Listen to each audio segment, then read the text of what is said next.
Hello, everyone. We just need 2 more minutes. The SB chairs are on their way. They will be here in 2 minutes, and then we're going to start. Thanks for your patience.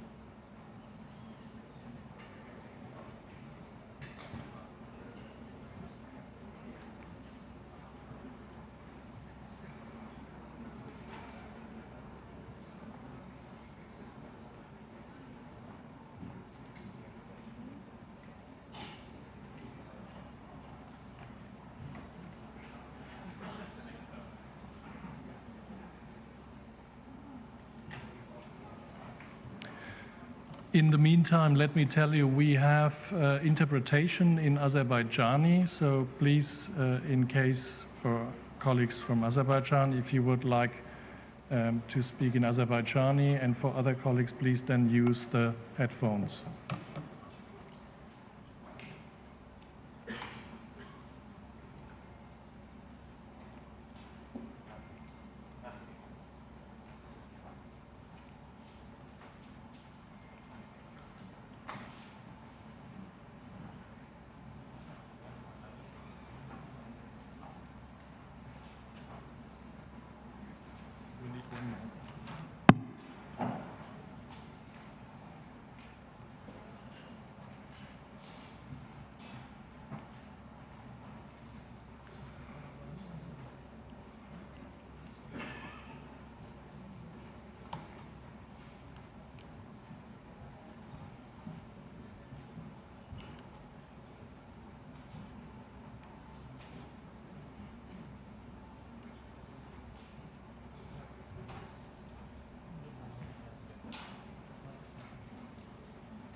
Hello, everyone. Thanks again. Once again, thanks for your patience. This is a dynamic process. It's negotiation, so we usually face sometimes delays. Thanks for your understanding. I'm here with the COP President, Mukhtar Babayev, UN Climate Change Executive Secretary Simon Steele, lead negotiator of COP29, Yalchin Rafiev, the subsidiary body chairs Harry Froils and Ambassador Nabil Munir, Leila Hazanova, Youth Climate Champion for COP29, and the NCQG co-chairs Fiona Gilbert and Sahir Fakir. We will hear first remarks from the COP President and we'll have later time for your questions. Mr. President, you have the floor.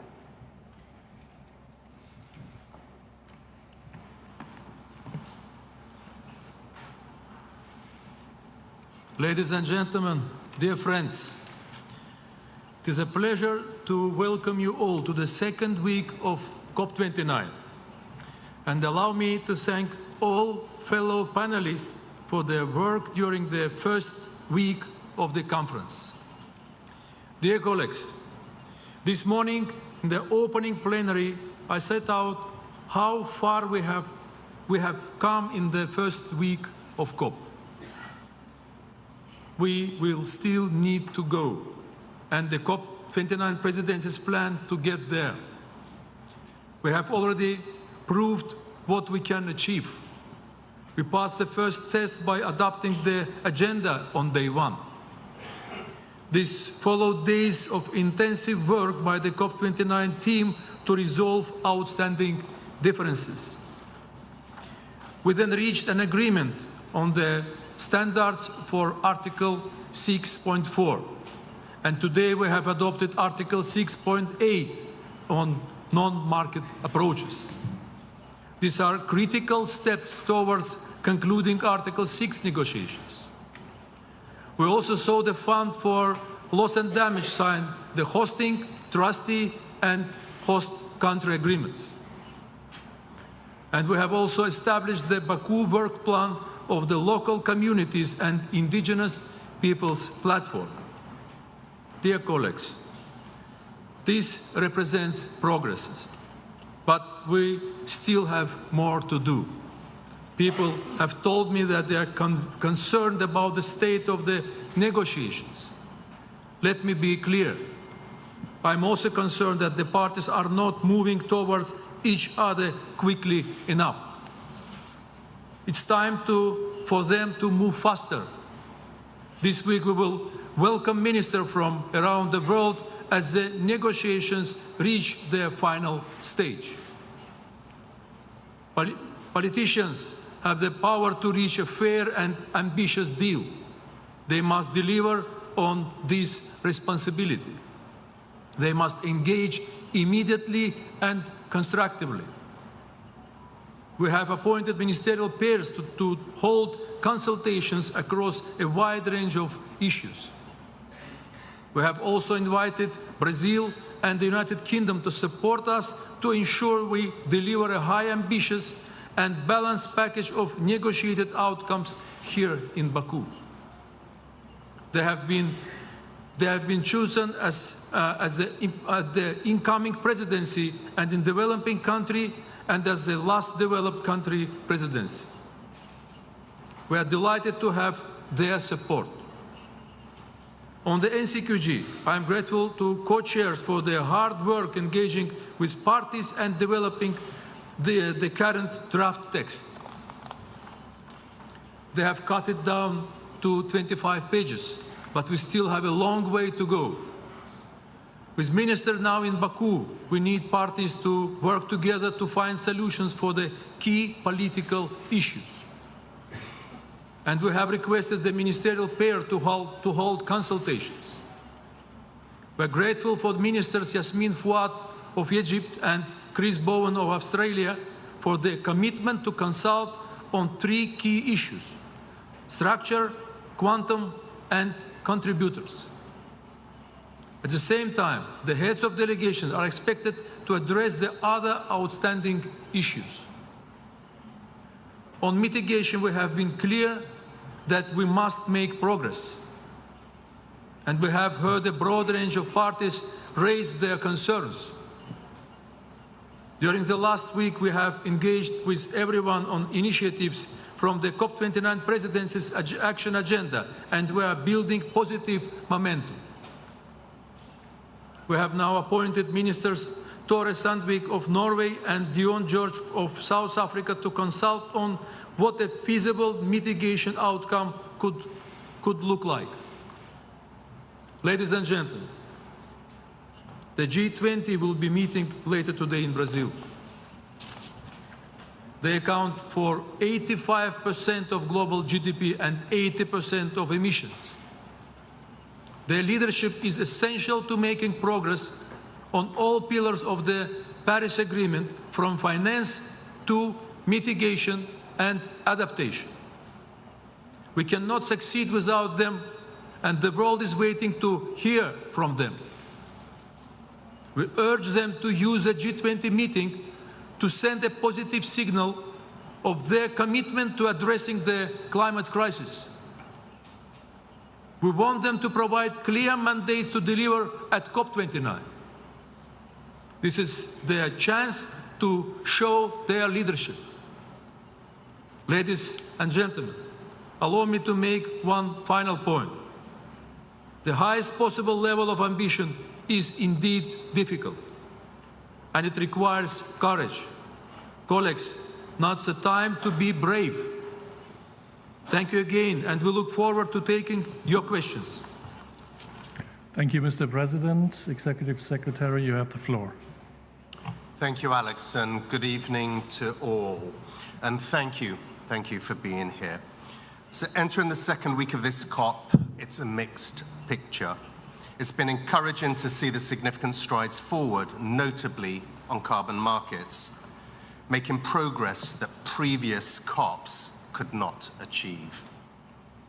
There's more work to do, of course, and I'm certainly not complacent. There are still challenges ahead there. The bottom line is we're a long way from halving global emissions this decade. So progress at COP29 is absolutely essential, and we must help countries to pick up this pace over this final week. We've also seen strong signals from two G20 economies already, the UK and Brazil, that have just submitted their NDCs. They plan to ramp up climate action, and they are clear they are doing so because it's 100% in their economic interest to do so. One less prominent but really crucial tool in the Paris Agreement toolkit is the new biennial transparency reports, which are due this year. These reports are vital enabling tools for all governments to help build an evidence base for stronger climate policies over time. And we have seen some submitted, and more are on their way, and I commend those front runners. But there is still a ton of work to do to ensure COP29 delivers. Parties need to be moving much faster towards landing zones. This applies to the negotiations on the NCQG in particular. I've been very blunt. Climate finance is not charity.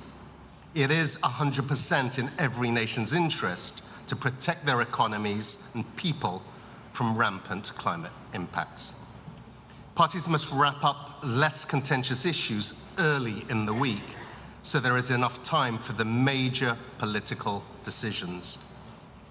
We've worked closely with the presidency, who have just laid out a clear approach to getting us to the finish line.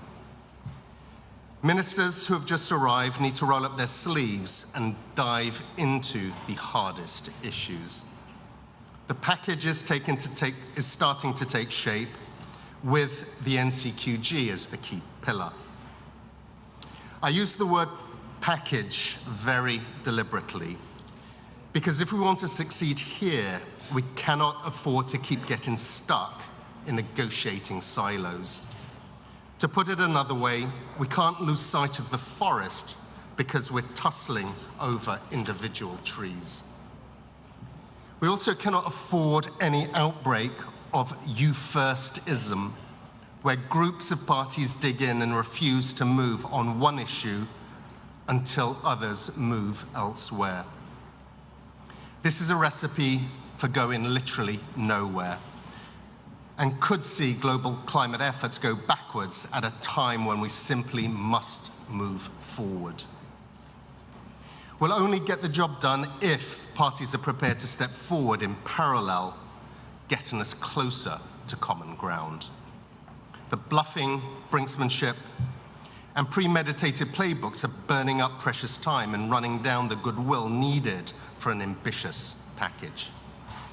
So let's cut the theatrics and get down to the real business this week. Yes, there are headwinds. Every one of us knows that. But lamenting them won't make them go away.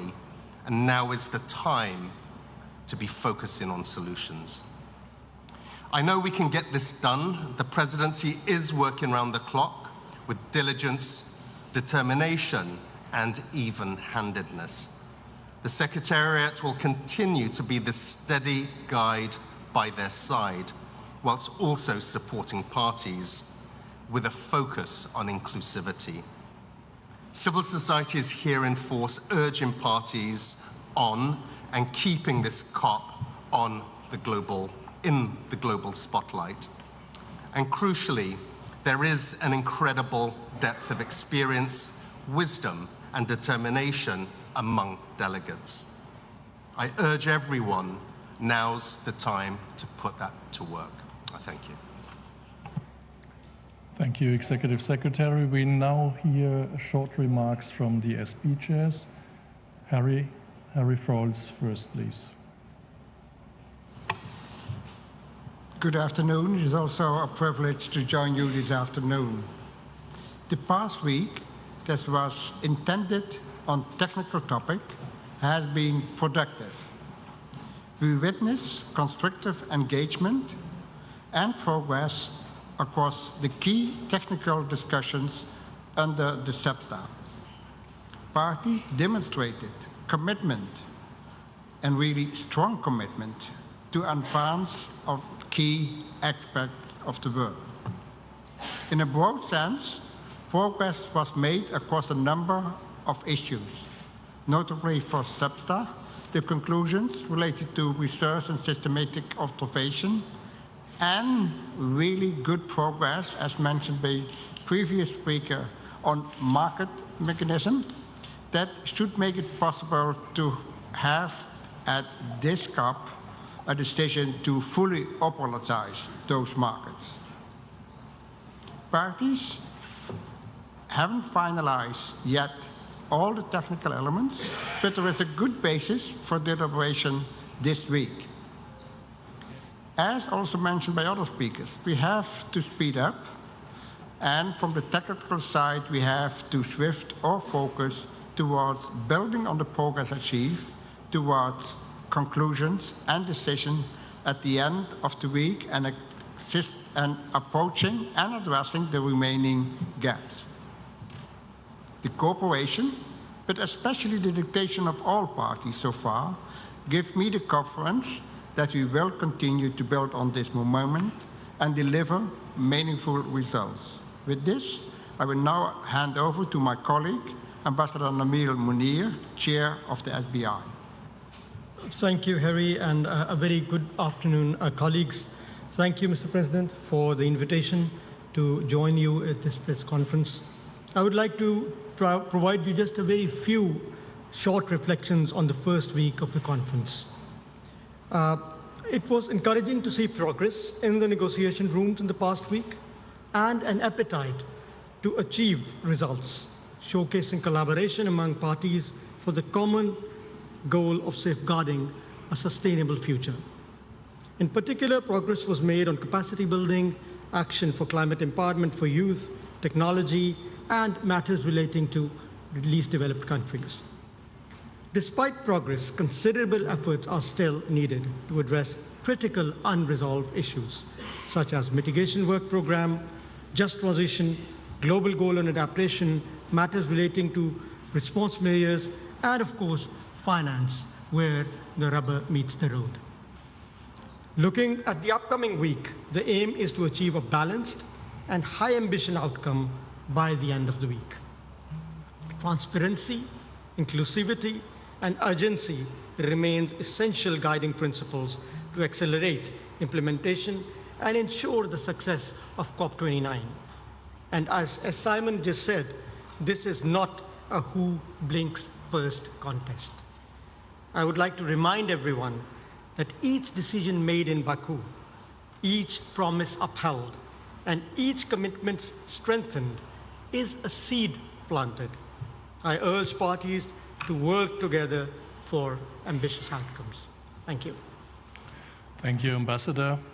For your information, today is also the Youth Day, among other topics, and we have Leila Hasanova here, the climate champions, for some remarks. Over to you. Thank you so much, ladies and gentlemen. It's a pleasure to join you here today. Thank you all for coming, and thank you all of today's speakers. As the COP29 Presidency Youth Climate Champion, it's my role to put children and youth at the heart of climate diplomacy and the COP processes. For young people, fighting climate change is not just about the world we will inherit, it's about the impacts that are already inflicted on us today. The world has made important strides in delivering for young people at recent COPs. This year, we want all together to build on that legacy. Youth is a cross-cutting part of the COP29 Presidency's plan to enhance ambition and enable action. As they enhance their ambition, we are calling on all parties to produce age-responsive climate plans. We must meaningfully engage young people in developing, implementing, and reporting on those plans.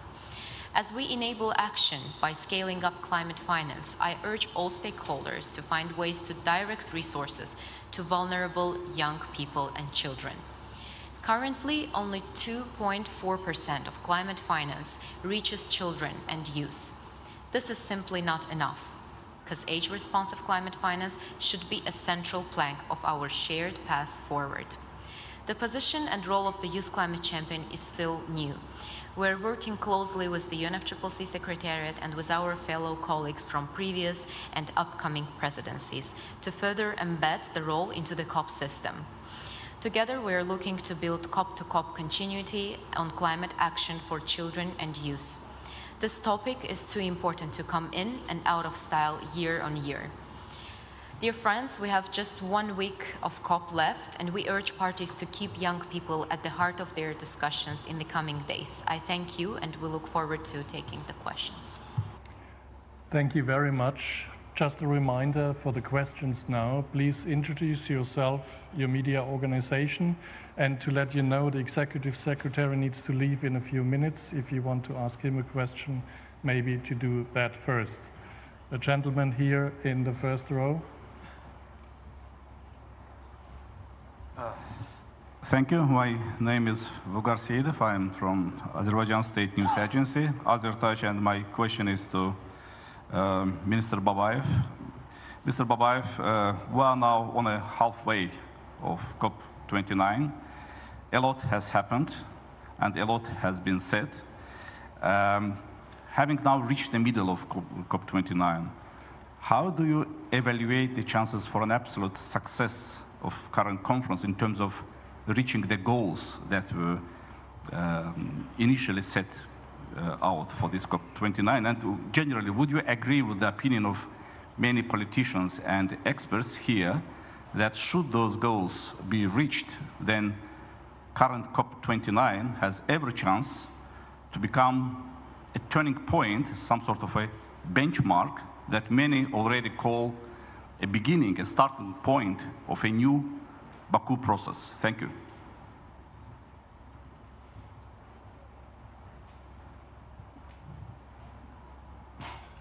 Thank you. First of all, our team is focused to consolidate all the parties to find the agreements in Baku at COP29. Yeah, it is not easy, a lot of questions, and main challenge for us is to agree with NCQG, you know, this new finance goal. And now we are negotiating with the parties. We provide necessity conditions for the parties to talk, to debate, not only on NCQG, but other issues also. And we are optimistic that we can find the conclusions, positive outcomes on different directions. That's why we have very hard work now. We call to all the countries, all the parties, all the leaders now to demonstrate this leadership and to consolidate all the parties to find the positive outcomes at the end of this week. Thank you. Thank you. The gentleman here, white shirt, third row, at the aisle. Yeah, Joydeep Gupta from the Earth Journalism Network. My question is to the Executive Secretary.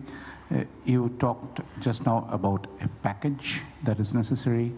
Earlier today at the Civil Society press conference, we heard that negotiating tracks on mitigation work program, loss and damage, everything else is being held hostage by NCQG. Are you two talking about the same thing? So in terms of the package, defining that package, that is for parties to decide. We are at the halfway point in the negotiations, which we know are not easy. Transitioning from the technical, where there has been a reiteration of party positions.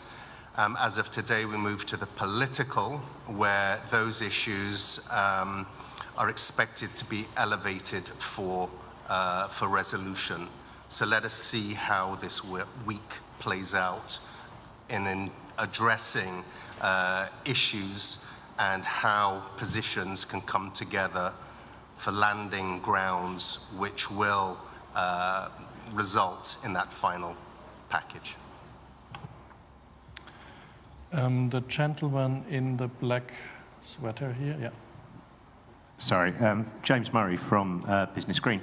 Was the UNFCCC or the COP29 presidency provided with any explanation as to why Argentina's delegation appears to have left the talks? And what message would you have to any country that might be considering leaving the Paris Agreement?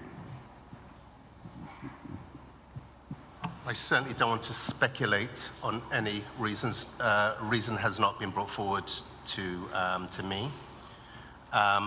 We're all here, all 198 countries who are parties to the convention are busy negotiating for an outcome at the end of this COP that speaks to the global challenges that we face with regard to the climate crisis.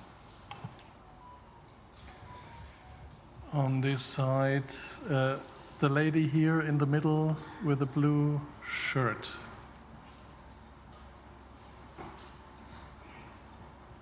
Thank you. Kenza Bryan from the Financial Times.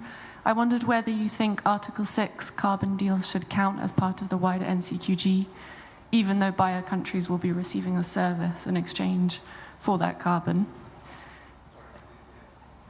Should Article 6 deals count as part of the quantum in the NCQG, even though buyer countries will be receiving a service in exchange for those carbon credits, because they'll cut their own emissions? And then secondly, do any of you have anything to say about the role of how concerned you are about AI? It hasn't come up very much in these talks, and the way it could be driving more climate change. With regards to the finance package and what's within that package, what is outside of that package, that is for parties to decide. So that will be part of their determination. With regards to AI, there isn't a discrete agenda item on that, but clearly it is a technology that has global implications in every area. Gentleman first row with the green pullover. Good afternoon, Benjamin Legendre from AFP. A question for Mr. Babayev and Mr. Steele. You mentioned the expectation from the G20. Could you specify what you would like to read in the leader's statement in the G20? Thank you. The G20 is the G20, the UNFCCC is the UNFCCC. We are here in Baku. I could speak to what reasonable expectations there are here. The G20 constitutes 80% of global emissions, 85% of global GDP. So clearly, decisions that are made in that forum, which are discrete from those inside the UNFCCC, of course have global implications. but the two processes are very discrete. We're focused on delivering what we need to deliver here. I made a public statement on Saturday with regard to what those general expectations are, and I think it was pretty well articulated what those were. Thank you.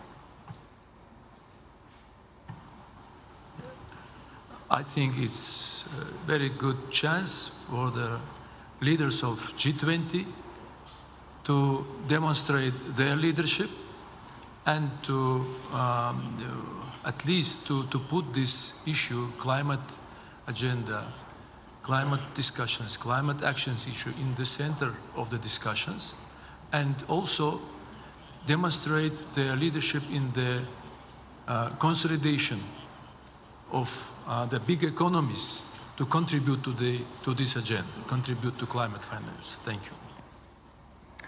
The Executive Secretary needs to leave now, and we continue with more questions. First row. Seth Borenstein, Associated Press. It's too bad. This would have been, the Executive Secretary talked about brinksmanship for Mr. Babayev. The rich nations of the world haven't offered a core number yet in the NCQG negotiations. Is that sort of the brinksmanship that you think Mr. Steele was talking about? And is there a deadline or some kind of pressure being put on developed nations to come up with a public, not even a public, a starting point from their point instead of not providing a number? Thank you, Seth. We continue to negotiate with the donor countries and call them to increase their ambitions. Also, I think you already mentioned that the G20 is also a very good chance to discuss the positions of the countries, because we have a lot of different approaches now regarding the structure, regarding the contributors list, and quantum. That's why we think that the donor countries, G7 countries, they need to demonstrate their leadership in the climate finance issues, and I think these discussions will continue till the last day. And today we are not ready to talk about any numbers. Yelchin, if you have anything to add?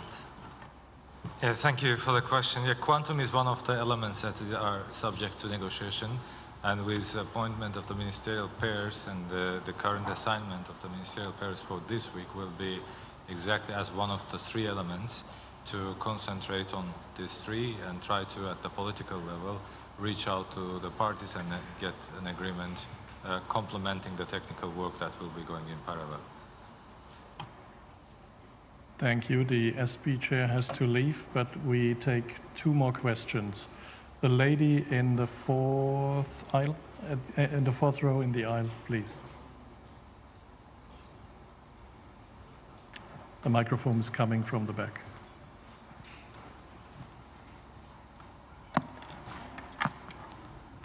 Hi, thank you for the update. I really appreciate that. Shauna Kaur for the Irish Daily Mirror. I would like to know a question for Mr. Babayev, please. How many oil and gas deals have Azerbaijan done this year while leading these talks? And do you think that that's good leadership when the aim of COP is to reduce fossil fuel use?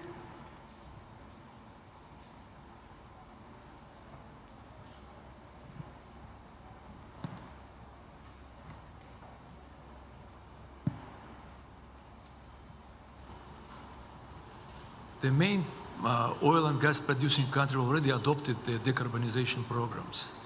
And I think not only countries, not only fossil fuel producing countries, but also companies, they adopted their decarbonization programs. I think the world is moving on the direction to increase the green energy, green transition programs. That's why I think that the all of the world, and petro states, I mean the oil and gas countries, fossil fuel producing countries, it's a good chance for these countries to demonstrate their leadership in this issue and to increase the investment to the green energy, green transition projects. Thank you.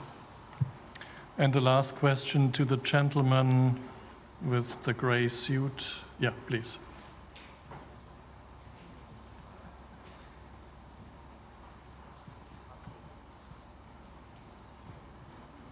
My question to Presidency in general. Could you please identify yourself? Kamran Gasimov, Real TV, Azerbaijan. My question to Presidency in general. And will COP29 be able to achieve his goal about climate financial? And how was past week? I mean, which achievements were approved? Thank you.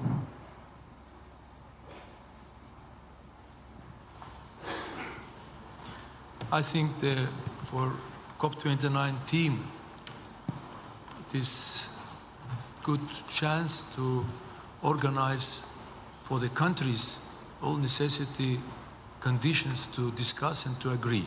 And we try to navigate the process of discussions, and we try to bring the position of the parties more closer. I think we have these chances, and we will work on it.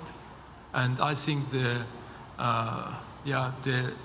is not easy task, but all of us, I mean our team, and we call all the countries to be motivated to finalize this week with the positive outcomes. Thank you. Thank you very much. We have to finish here. So thank you, Chuck Sagul, for coming. See you tomorrow, 1:15, same place. See you tomorrow. Bye.